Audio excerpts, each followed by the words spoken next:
0.27 गुणित 10 का घात ऋण 3, क्योंकि ये दोनों में ऋण 3 बना लिए। ठीक है, अब इसको यदि अपन हल करते हैं तो ये कितना हो जाएगा, 4.23 गुणित 10 का घात ऋण 3। ये उसका आंसर है। आया समझ में? ठीक है, तो ये तो हो गया चर घातांकों को अपन किस तरह से हल किया जाता है। ठीक है,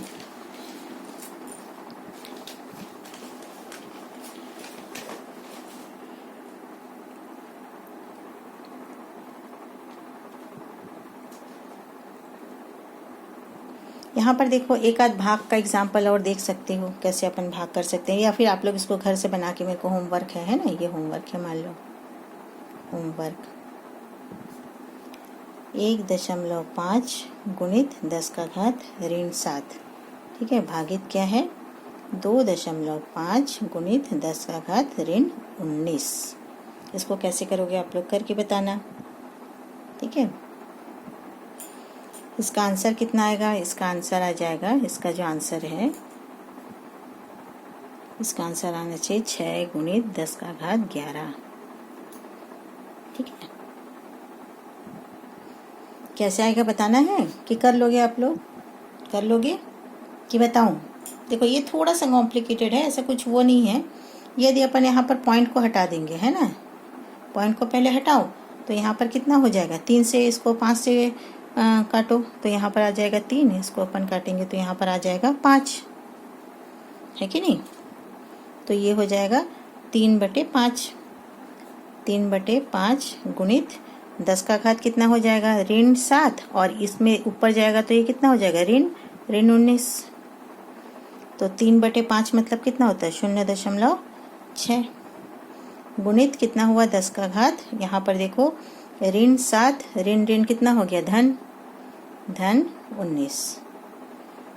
ठीक है, तो 0.6 गुणित 10 का घात कितना हुआ, धन 12, होता है कि नहीं, ऋण 7 धन 19 इक्वल टू धन 12।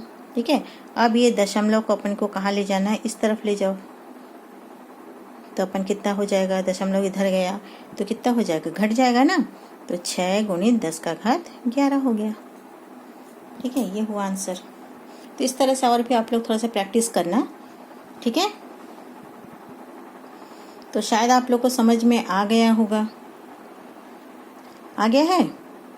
अब उसके बाद देखो अपने को पढ़ना है, मैं कुछ होमवर्क जो है आप लोग को उसमें दे दूंगी, है ना, व्हाट्सएप में भेज दूंगी, उस होमवर्क को आप लोग करके मेरे को बताओगे। ठीक है, अब उसके बाद नेक्स्ट अपने को पढ़ना है सार्थक अंक के बारे में। क्या पढ़ना है, सार्थक अंक के बारे में अपने को पढ़ना है, सार्थक अंक के बारे में। ठीक है, सार्थक अंकों को कहा जाता है सिग्निफिकेंट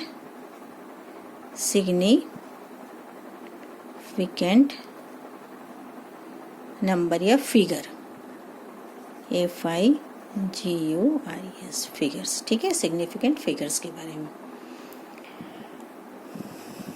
देखो, हम जानते हैं कि प्रयोगशाला में किया गया प्रत्येक मापन त्रुटि और अनिश्चितता लिए हुए होते हैं, जो मापक यंत्र की सीमाओं पर निर्भर करता है। वैज्ञानिक आंकड़ों को लिखने के लिए एक विशेष पद या सार्थक अंक का प्रयोग करते हैं, जिसके अनुसार क्या है, सार्थक अंक में अंतिम अंक के अतिरिक्त आंकड़ों में दिए गए समस्त अंक क्या होता है, निश्चित होता है। ठीक है, यहाँ पर क्या बोला जा रहा है, सार्थक अंक में क्या होता है,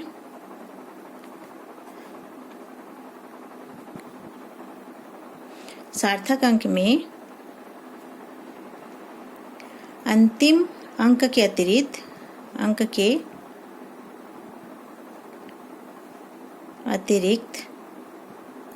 आंकड़ों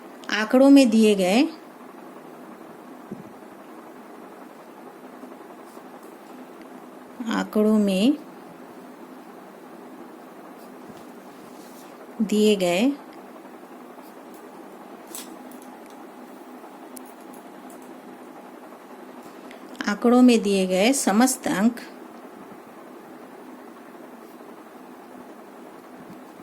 समस्त अंक निश्चित होते हैं। समस्त अंक क्या होते हैं? निश्चित होते हैं।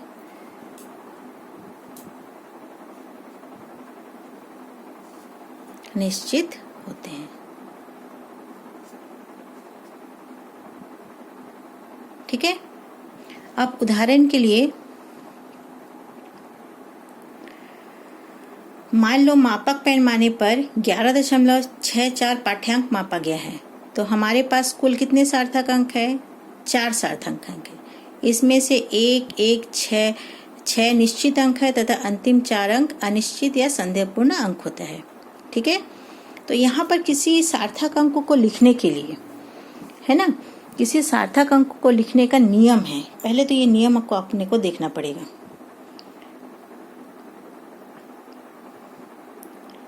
ये नियम क्या क्या कहता है? पहला नियम ये कहता है कि समस्त गैर शून्य अंक सार्थक होते हैं। समस्त गैर शून्य अंक क्या होते हैं? सार्थक होते हैं।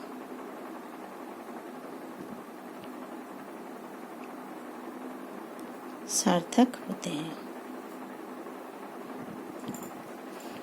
जैसे मान लो हमारे पास है 243.2, ठीक है, या फिर मान लो हमारे पास 5, 1, 3, 0, 3, 6 ऐसे दिया हुआ है, 3, 0, 1।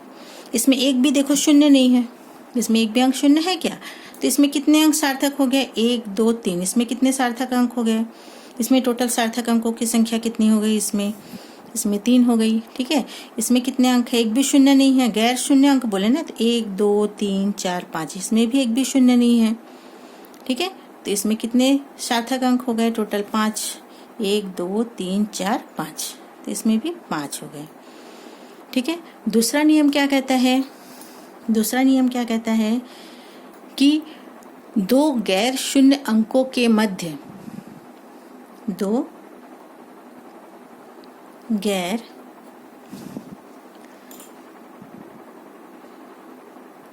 शून्य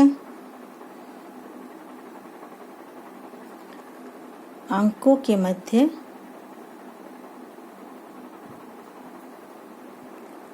स्थित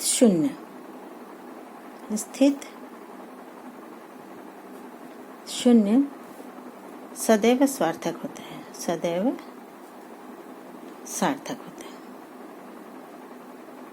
सार्थक होता है।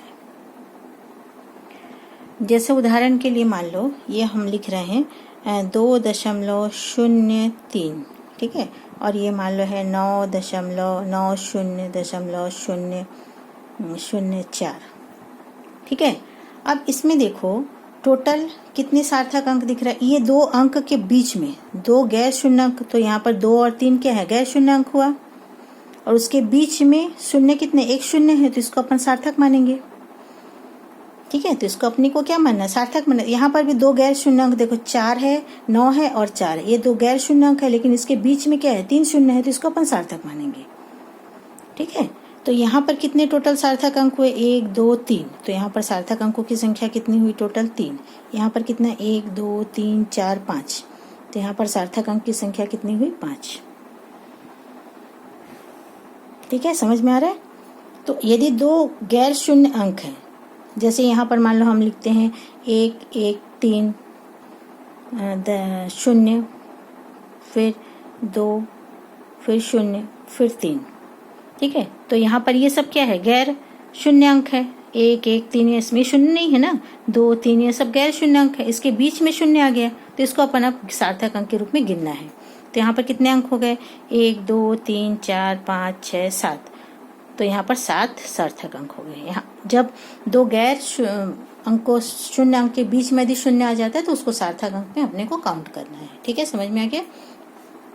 अब उसके बाद तीसरा है। तीसरा नियम क्या कहता है कि किसी गैर शून्य अंक के बाईं तरफ लिखा गया शून्य सार्थक अंक नहीं होता है। क्या बोलते हैं? कि किसी गैर शून्य अंक के बाईं ओर बाईं ओर मतलब इस तरफ है ना, बाईं ओर लिखा गया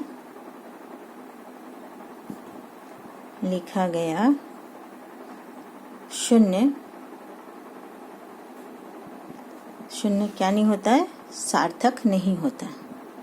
शून्य सार्थक नहीं होता।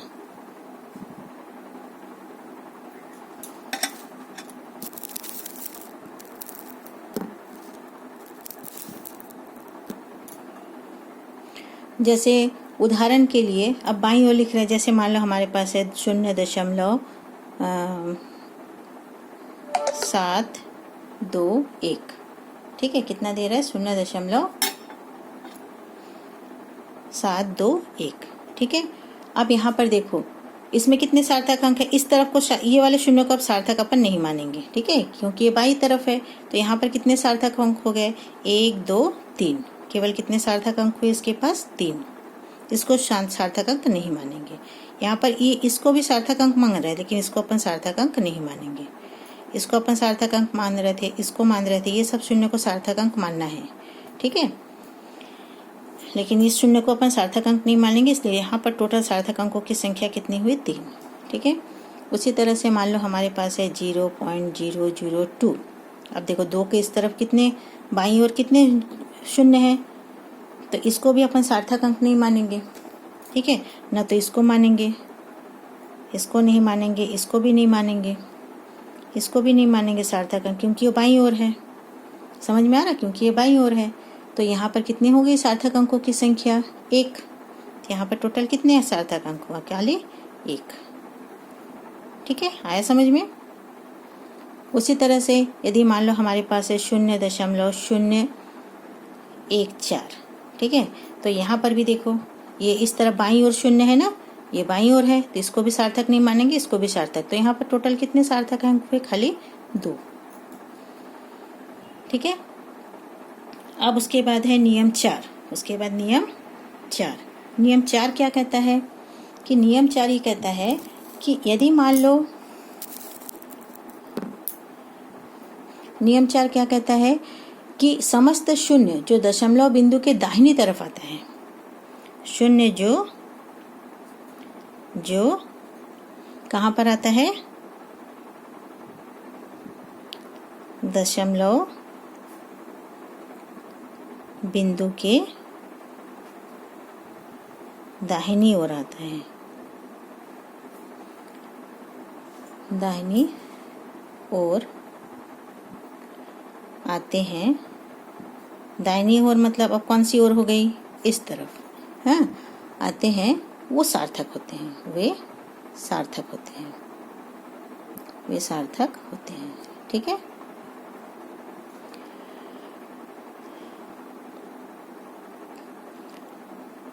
जैसे मान लो यदि अपन लिखते हैं 23.0, अब ये शून्य किस तरफ है, यहाँ पर शून्य जो दाहिनी ओर है, तो इसलिए अपन इसको सार्थक मानेंगे। तो टोटल कितने सार्थक होंगे, 1 2 3, तो यहाँ पर सार्थक अंकों की संख्या कितनी हो गई 3, ठीक है।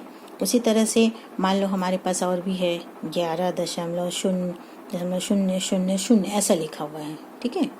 तो यहाँ पर सार्थक अंकों की संख्या कितनी हो गई, टोटल सार्थक अंकों की संख्या 1 2 3 4 5, इसको मानेंगे क्योंकि इस तरफ है ना, शून्य को इस तरफ सब सार्थक अंक मानेंगे। तो टोटल सार्थक अंकों की संख्या कितनी हुई 5, इसको मानना है, ठीक है, समझ में आ गया, ठीक है। यहाँ पर भी जैसे मान लो हमारे पास है 310.000,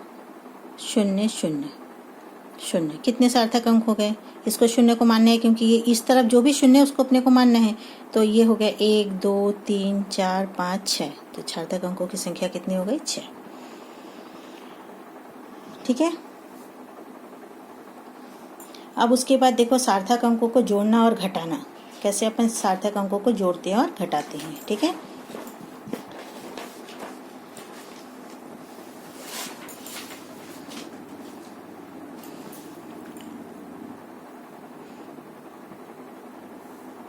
सार्थक अंक को अंक को जोड़ना।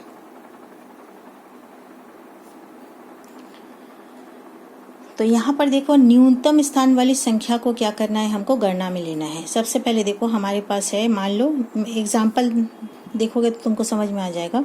मान लो हमारे पास है 12.11, 18.0 है और 1.012।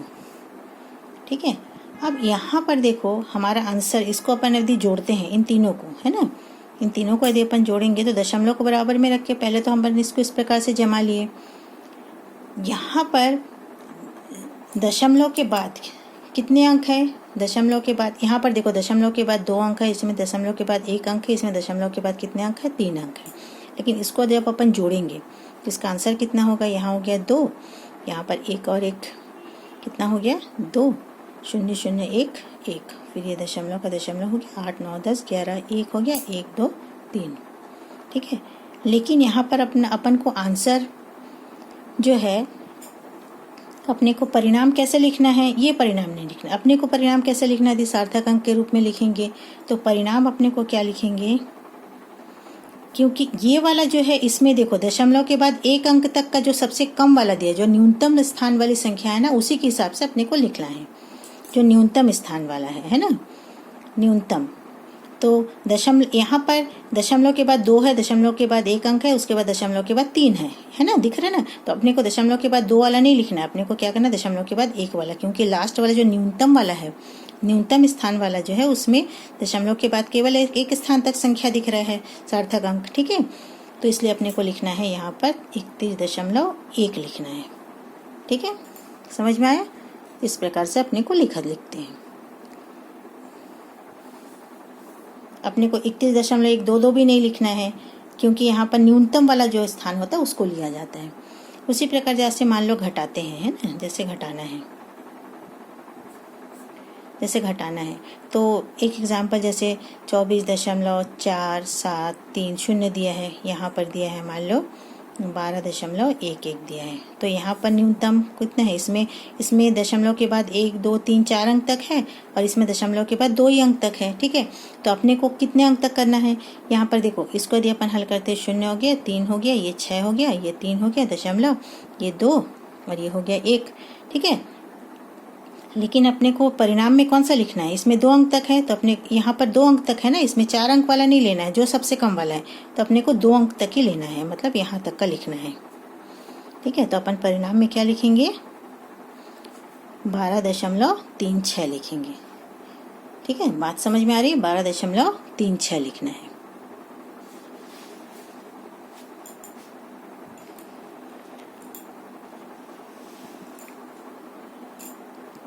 उसके बाद है नियम 2, सार्थक अंक को गुना या भाग करना। उसके बाद क्या है, सार्थक अंक को गुना या भाग करना। ठीक है। तो गुना अथवा भाग में अंतिम परिणाम में उतने सार्थक होंगे जितने कि न्यूनतम सार्थक अंक। इसमें भी वही अपने को करना है, न्यूनतम सार्थक अंक में, न्यूनतम सार्थक अंक में लिखना है। जैसे उदाहरण के लिए 2.5 गुणित है 1.25, उत्तर क्या आ रहा है, 3.125। लेकिन यहाँ पर देखो दशमलव के बाद कितने अंक है, 1 अंक दिख रहा है। हाँ देखो यहाँ पर फिर से गुना या भाग जब करते हैं उसमें भी न्यूनतम सार्थक अंक में ही देना है। ठीक है। तो परिणाम में उतने ही सार्थक अंक होंगे जितने कि न्यूनतम सार्थक अंक में है। तो परिणाम में अपने को क्या करना है, उतने ही सार्थक अंक लिखना है जितना न्यूनतम सार्थक अंक में है। तो यहाँ पर न्यूनतम सार्थक अंक 1 है, यहाँ पर कितना न्यूनतम सार्थक अंक 2। तो अपने को क्या करना है, 3.1 तक ही लिखना है, क्योंकि न्यूनतम अंक सार्थक अंक में दशमलव के बाद 1 अंक तक ही लिखा गया है। तो हम आंसर लिखेंगे 3.1। ठीक है। तो 2 और 5 को यहाँ से हटा देना है। समझ में आ रहा है। तो यहाँ पर परिणाम क्या आ जाएगा, ये समझ रहे हो ना, न्यूनतम वाला। इसमें क्या है, परिणाम में उतने ही सार्थक अंक होंगे। यहाँ पर लिख देती हूँ कि परिणाम में, देखो दिख रहा है क्या, परिणाम में उतने ही सार्थक अंक होंगे। सार्थक अंक होंगे जितने की न्यूनतम सार्थक अंक में है। सार्थक अंक में है। ठीक है, आगे समझ में। अब देखो, गैर सार्थक अंक को हटाना या निकटतम करना है ना। अब सार्थक अंक को कैसे हटाते हैं, देखो गैर सार्थक अंकों को कैसे हटाया जाता है। गैर सार्थक अंक को हटाना इसके लिए भी थोड़ा सा नियम है। इसमें क्या बोलता है कि यदि मान लो, इसको निकटतम करना भी कहा जाता है। यदि छोड़ा गया गैर सार्थक अंक 5 से अधिक हो तो पहले वाले अंक में 1 जोड़ देते हैं। यदि छोड़ा गया गैर सार्थक अंक 5 से अधिक है, क्या बोल रहा है कि यदि छोड़ा गया सार्थक अंक क्या है, 5 से अधिक है, तो पहले वाले अंक में